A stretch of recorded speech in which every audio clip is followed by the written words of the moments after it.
আসসালামু আলাইকুম ওয়া রাহমাতুল্লাহি ওয়া বারাকাতুহু। আলহামদুলিল্লাহি রাব্বিল আলামিন। আর রহমানির রহিম। ওয়াসসালাতু ওয়াসসালামু আলা রাসূলিহিল কারীম। আম্মা বা'দ। ফাআউযু বিল্লাহি মিনাশ শাইতানির রাজীম। বিসমিল্লাহির রহমানির রহিম। আমার দ্বীনী বোনেরা, যারা এতদূর আমরা সূরাগুলো, ছোট সূরাগুলো আমাদের চলছিল। তো আজকে আমরা দেখব, সবাই মিলে শিখতে চাই আমরা কি সূরা কদরটা। তো আমার কোরআন ফ্যামিলি, আমার দ্বীনী বোনেরা, এই সূরাটা এতটা ইম্পর্টেন্ট, ভালোভাবে শুনবেন, পড়বেন, আর আল্লাহ সুবহানাহু ওয়া তাআলা তৌফিক দিলে হিফজও করে নেবেন ইনশাআল্লাহ। তো চলুন শুরু করা যাক। প্রথমে আমরা শব্দে শব্দে তারজমা দেখব। রব্বি ইশরাহ লি সাদরি ওয়া ইয়াসসির লি আমরি ওয়াহলুল উকদাতাম মিন লিসানি ইয়াফকাহু কওলি। রব্বানা জিদনা ইলমা, রব্বানা জিদনা ইলমা। বিসমিল্লাহির রহমানির রহিম। ইন্না, নিশ্চয় আমি, আনজালনাহু, নাজিল করেছি এটাকে, ফি লাইলাতিল কদর, লাইলাতুল কদরের রাতে। মানে লাইলা মানে হচ্ছে রাত, লাইল মানে হচ্ছে রাত, কদরের রাতে।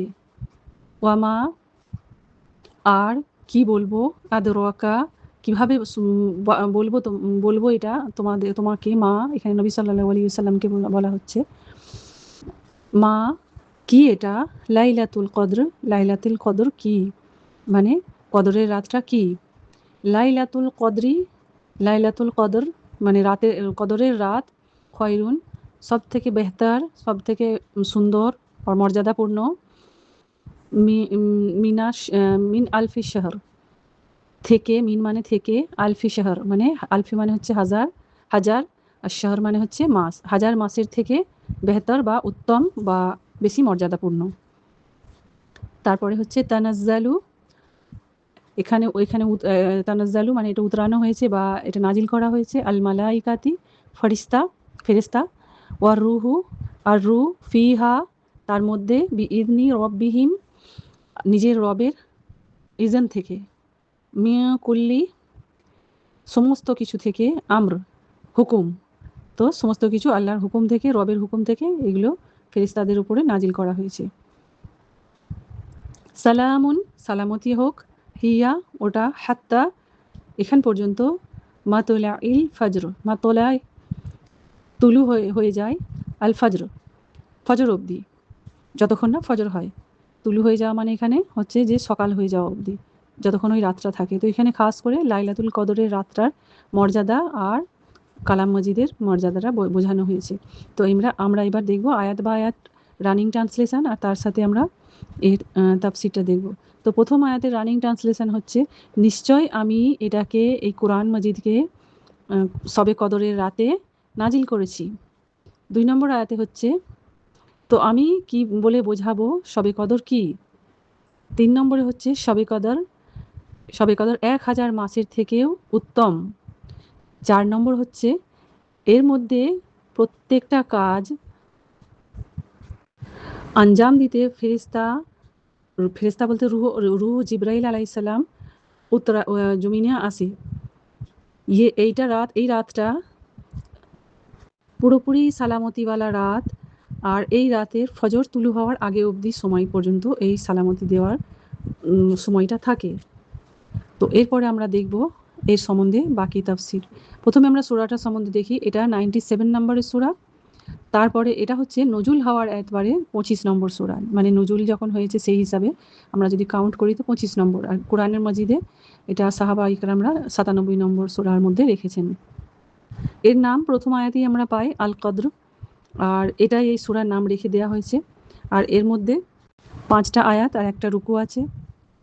তো এই সূরাটার সম্বন্ধেও এখানে ইখতিলাফ আছে, যে কেউ বলেছে এটা মাদানী, কেউ বলেছে এটা মাক্কি। তো এখানে ইবনে আব্বাস, ইবনে জুবাইর আর আয়েশা রাদিয়াল্লাহু তাআলা ওনারা রিওয়ায়াত করেছেন যে এই সূরাটা মক্কাতেই নাজিল হয়েছে। যেহেতু এটা 25 নম্বরের মধ্যে এসেছে, তো তখনও নবী সাল্লাল্লাহু আলাইহি ওয়াসাল্লাম মক্কা থেকে হিজরত করে মদিনায় আসেননি। তো এটাই বেশি মেনে নেওয়ার যুক্তি সাপেক্ষ। তো লাইলাতুল কদর আর শবে কদর এই দুটো কিন্তু একই কথা, আর একটাই রাতের নাম, যেটাকে আমরা সব মানে হচ্ছে রাত, আর লাইলাত মানে হচ্ছে, লাইল মানে হচ্ছে রাত। তো সেখানে আমরা দুটোকেই একই ভাববো, আর এটা কিন্তু দ্বিমত করলে হবে না। আর এই সূরার মধ্যে কোরআনের মোতালিক আল্লাহ সুবহানাহু ওয়া তাআলা বলেছে যে তো আল্লাহ সুবহানাহু ওয়া তাআলা বলেছে, আমি এই কোরআন মাজিদটাকে লাইলাতুল কদরের রাতেই নাজিল করেছি। আর এই সূরা আদ-দুখানের আয়াত ৩ এর মধ্যে বলা হয়েছে, আমি এই কোরআনকে মুবারক লাইলাতুল কদরের রাতে নাজিল করেছি। যার মধ্যে আমরা জানতে পারি যে লাইলাতুল কদরে সূরা আমাদের কালাম মাজিদ, কোরআন মাজিদ উতরানো হয়েছে। তো এটা কিভাবে এবার সম্ভব? যে আমরা যখন দেখছি যে একটা সূরা আলাদা, আলাদা টাইমে এসেছে। তো লাইলাতুল কদরের যেকোনো একটা রাতে কিভাবে পুরো কোরআনটা এলো? এটা যদি আমরা দেখি, তো পুরো কোরআনটা লৌহে মাহফুজে মেহফুজ ছিল, মানে সেফ রাখা ছিল। আর সেই কালাম মাজিদটাকে আসমানি দুনিয়াতে আনা হয়েছে লাইলাতুল কদরের রাতে, শবে কদরের রাতে। তো এবার আমরা একটা কথা এখানে আমাদের মধ্যে সিমিলারিটি পাই, যে লাইলাতুল কদর আর শবে বরাত যেটাকে আমরা বলি, এই দুটোকে আমরা সেম না ভেবে নিই। শবে বরাত বলে কোনো রাত হয় না। শবে কদর যেটা, সেটাই হচ্ছে শবে কদর, যেটা লাইলাতুল কদর। আমরা রোজার মাসের যে লাস্টের ৫টা বেজোড় রাত আমরা লাস্ট দশকে যে ৫টা বেজোড় রাত আমরা পাচ্ছি, সেইগুলোর মধ্যে থেকে আমরা শবে কদরকে খুঁজবো বা তালাশ করব। আর আমরা যদি দেখি ইন্ডিয়া, পাকিস্তান, বাংলাদেশে ১৫ই শাবানটাকে আমরা শবে বারাত বলে মনে করি। তো এটা কিন্তু শবে বারাত ওইভাবে আমাদের জয়ীফ হাদিসে আছে, কোনো সহি হাদিসে আমরা পাই না। তো সেটা চলুন, ওটা ইখতিলাফের কথা, আমি ওদিকে যাচ্ছি না। বাকি মেন হচ্ছে যে এখানে কোরআন মাজিদ যে ওই রাতে নাজিল করা হয়েছিল। এবার কোন পার্টিকুলার রাত, সেই পার্টিকুলার রাতটার কথা উল্লেখ নেই। তো কোরআন মাজিদ থেকেই আমরা পাই যে শবে কদরটা রমজান মাসের মধ্যেই এসেছিল, রমজান মাসের বেজোড় রাতের মধ্যে হবে। তো আল্লাহ সুবহানাহু ওয়া তাআলা সূরা বাকারাতে বলেছে, শাহরু রমাদান আল্লাযী উনজিলা ফি। তো এটা শাহর মানে মাসে, রমজান মাসে উতরানো হয়েছে বা নাজিল করা হয়েছে। আর সহি হাদিসে আমরা জানতে পারি যে ওই রাতটা রমজানের আখরি আশরার মধ্যে আসে। আশরা মানে দশক। তো আসমানি দুনিয়া থেকে এই দুনিয়ায় এই কোরআন যে প্রত্যেকটা আয়াত বা আয়াত, সূরা বা সূরা একটা, একটা করে ধীরে, ধীরে আল্লাহর হুকুমে জিবরাইল আলাইহিস সালাম নবী সাল্লাল্লাহু আলাইহি ওয়াসাল্লামের উপর ২৩ সাল ধরে নাজিল করতে গেছেন। তো আমাদের মুফাসসিরিনদের জন্যে এটা একটা অনেক মানে যুক্তিসঙ্গত বিষয় যে আসমানি এই যে সূরাটা আমরা যদি বলি, যে সূরার মধ্যে যে কোরআন মাজিদ শবে কদরে নাজিল হয়েছে, তো পুরো কোরআনটা কিন্তু নাজিল হয়েছে কোথায়? আসমানি দুনিয়াতে, লৌহে মাহফুজ থেকে। আর তারপরে এবার আমাদের কাছে এসেছে ধীরে, ধীরে আয়াত বা আয়াত যেরকম, যেরকম সুযোগ এসেছে সেই সুযোগে সেই রকমভাবে আল্লাহ সুবহানাহু ওয়া তাআলা ধীরে, ধীরে নবী সাল্লাল্লাহু আলাইহি ওয়াসাল্লামের সিনার মধ্যে এই কোরআন উতারতে গেছেন। কিছু মুফাসসিরিনের কথা এটা হচ্ছে যে পুরো কোরআন লৌহে মাহফুজ থেকে এটা আসমানি দুনিয়াতে না দিয়ে এটা ফেরেশতাদের হাতে দেওয়া হয়েছে। তো ফেরেশতারা যখন যেরকম হুকুম এসেছে সেই মোতাবিক ধীরে, ধীরে আয়াত আমাদের এই দুনিয়াতে পাঠানো হয়েছে বা নাজিল করা হয়েছে। এইবার আমরা দেখি এই একটা রাতের কথা এখানে যে বলা হয়েছে লাইলাতুল কদর, একটা রাত ১,০০০ মাসের সমান ইবাদত করার আমরা সওয়াব পাবো। কি ১,০০০ মাস মানে হচ্ছে ৮৩ বছর ৪ মাস। তো আমরা ৮৩ বছর ৪ মাস মানুষ হায়াতই পায় না। তো একটা রাত যদি আমরা সারা রাত যদি ইবাদত করতে পারি, তো এই ১,০০০ মাসের মতন আমরা ইবাদতের সমান সওয়াব পাবো। তো এটা আমাদের জন্য কত ফজিলতপূর্ণ রাত সেটা বলা হয়েছে। আর উম্মতে যে মুহাম্মাদিয়া উপরে আল্লাহ সুবহানাহু ওয়া তাআলার যে এহসান, যে উপকার, যে আজিম একটা আমাদেরকে মওকা দিয়েছে, সুযোগ দিয়েছে আল্লাহ সুবহানাহু ওয়া তাআলা। একটা অল্প সময় বয়স দিয়েছে, যেমন অল্প বয়সের মধ্যে আমরা কিভাবে বেশি, বেশি করে নেকি আর সওয়াবের কাজ করতে পারি, সেইটা এই একটা সূরার মধ্যে দিয়ে আল্লাহ সুবহানাহু ওয়া তাআলা জানিয়ে দিয়েছে। এখানে আমরা দেখছি আবার ওয়ার রুহু ওয়াল মালাইকাতি। রূহ এখানে কাকে বলা হচ্ছে? মালাইকাতি। তো রূহ হচ্ছে জিবরাইল আলাইহিস সালাম। জিবরাইল আলাইহিস সালামকে উদ্দেশ্য করে রূহ বলা হয়েছে। মানে ফেরেশতা যে জিবরাইল আলাইহিস সালাম, আর ওনার সাথে আরও ফেরেশতাদের কথা বলা হয়েছে যারা আসমানি দুনিয়া থেকে এই দুনিয়াতে উতরায় বা জমিনে নাজিল হয় বা জমিনে আসে আর সমস্ত ভালো কাজকে আঞ্জাম দেয়, মানে সেটা সমস্ত ভালো কাজকে সম্পূর্ণ করে। আর সমস্ত ভালো কাজের ফয়সালা যেটা আল্লাহ সুবহানাহু ওয়া তাআলা যেভাবে বলেছে সেই কাজগুলো সেইভাবে সম্পন্ন করতে ফেরেশতারা আসে এই দুনিয়াতে। আর লাইলাতুল কদরে সবসময় মানে প্রত্যেক ওই রাতগুলো যেই আমরা দেখি যে রোজার মাসের প্রত্যেক রাতই কিন্তু আমাদের জন্য সালামতিওয়ালা। প্রত্যেক রাতেরই আলাদা ফজিলত আছে। রমজানের প্রত্যেকটা রাত। কিন্তু ওর মধ্যে যে লাইলাতুল কদরটা হচ্ছে তার থেকেও বেশি ফজিলতওয়ালা। তো একদম সালামতিওয়ালার কথা বলা হয়েছে। সালামতি কেন? সালামতি মানে ওই রাতের মধ্যে আল্লাহ সুবহানাহু ওয়া তাআলা যত রকমের খারাপি, সমস্ত খারাপি থেকে দূরে রেখে প্রত্যেকটা জিনিস খায়ের মানে ভালো জিনিস আল্লাহ সুবহানাহু ওয়া তাআলা ওই রাতের মধ্যে রেখেছে। আমরা যেই নেক কাজগুলো করব, আমরা যেই দোয়া চাইবো সেই সমস্ত দোয়া কবুল হবে। আমাদের নেক কাজগুলো কবুল হবে। সেই রাতে আমরা যেইভাবে ইবাদতের মধ্যে মগ্ন থাকবো, আল্লাহকে যেইভাবে ডাকবো সেইগুলো আমাদের কবুল হবে। আর শয়তানের শার থেকে মেহফুজ থাকবো। শয়তানের যে ওয়াসওয়াসা, যেই সমস্ত খারাপ কাজগুলো আছে সেই সমস্ত কাজ থেকে আমরা হেফাজতে থাকবো। আল্লাহ ফেরেশতা দিয়ে তার হেফাজত করবে প্রত্যেকটা মানুষ যদি ওই রাতে জেগে ইবাদত করতে পারে। তো সারা বছরের মধ্যে এই একটা মাত্র রাত হচ্ছে শবে কদরের রাত।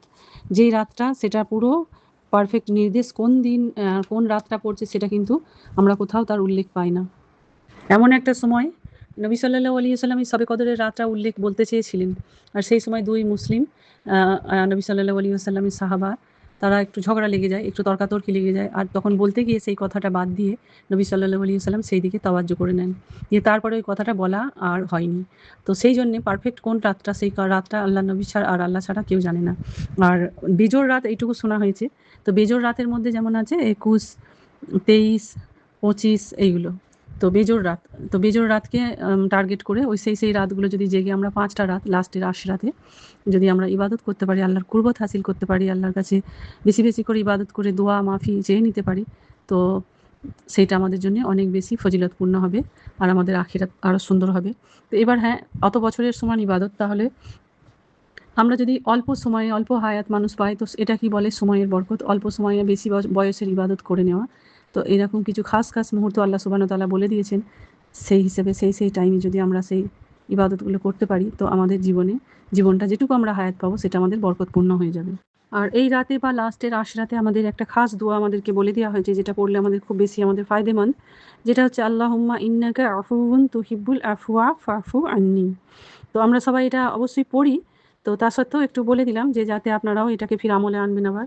তা বলে কি এটা শুধু রমজানেই পড়তে পারি আর বাকি সময় পড়তে পারি না? বাকি সময়তেও পড়তে পারি। তো আল্লাহ সুবহানাহু ওয়া তাআলা এটার তর্জমা হচ্ছে যে আল্লাহ তুমি বহুত মাফ করনে ওয়ালা আর মাফ করা তুমি পছন্দ করো। তো আমাদেরকেও মাফ করে দিও। আমাদেরকে বা আমাকেও মাফ করে দিও। আন্নি মানে নিজের কথা। তো এত ফজিলতওয়ালা রাত নবী সাল্লাল্লাহু আলাইহি ওয়াসাল্লাম এই দোয়াটাও শিখিয়ে গেছেন আমাদেরকে। তো আমরাও বেশি, বেশি করে দোয়াটা পড়বার চেষ্টা করব। আর আল্লাহর কাছে খুব দোয়া যে আল্লাহ যারা এই রাতের তালাশ করছে আর এই রাত যদি সে পেয়ে যায় তার সমস্ত দোয়া কবুল করো। তার সাথে আমাদেরকেও সমস্ত গুনাহ আমাদের মাফ করো আর আমাদেরকেও সেই রাত পাওয়ার নসিব করো। এ আল্লাহ আমাদের সমস্ত তামাম জিন্দেগির যত ছোট বড় গুনাহ করেছি আল্লাহ আমাদেরকে মাফ করে দিও। আর এই সূরার ফজিলাতে, এই রাতের ফজিলাতে আর তোমার যত রকমের দোয়া আছে যেগুলো আমাদেরকে তুমি শিখিয়েছো আল্লাহ, আমাদের নবী সাল্লাল্লাহু আলাইহি ওয়াসাল্লাম শিখিয়েছে, আমাদের আমলের মধ্যে আছে ইয়া আল্লাহ সেগুলো তুমি কবুল করো। আল্লাহ সুবহানাহু ওয়া তাআলা আমাদেরকে সহিভাবে জীবনে চলার তৌফিক দাও আর সহি সিধা রাস্তায় চলার তৌফিক দাও। ইয়া আল্লাহ সমস্ত গুনাহ বুরাই থেকে যেমন এখানে বলা হয়েছে এই সূরাতে যে সমস্ত শার থেকে সমস্ত খারাপি থেকে ওই রাতে সবাই মেহফুজ থাকে। তো আমাদেরকে পুরো জীবন সেই সমস্ত রকম শার আর খারাপি থেকে মেহফুজ রেখো। আমিন। জাযাকুমুল্লাহু খাইরান কাসীরা। আসসালামু আলাইকুম ওয়া রাহমাতুল্লাহি ওয়া বারাকাতুহু।